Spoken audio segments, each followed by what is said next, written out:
ইচ্ছে, সিদ্ধান্ত আর নিশ্চয়তা, এই শব্দগুলো আমরা আমাদের জীবনে অনেকবার শুনেছি, তাই না? জীবনে অনেক সময় অনেক কিছু পেতে খুবই ইচ্ছে করে, কিন্তু শুধু ইচ্ছে হলেই কি সবকিছু পাল্টায়? সবকিছু পাওয়া যায়? অনুর্বর জমিতে বাস করা ব্যক্তির মনে ইচ্ছে হয় যেন সে শীতল জল পায়, কিন্তু সে পায় না। যে এক কুয়ো খোঁড়ার সিদ্ধান্ত নিয়েছে, সে মাটি খোঁড়ার জন্য কোদাল অবশ্যই পেয়ে যায়।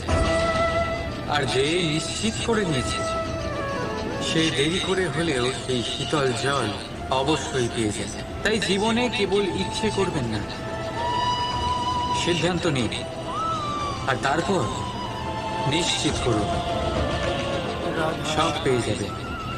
আর ভালোবেসে বলুন, রাধা রাধা রাধা।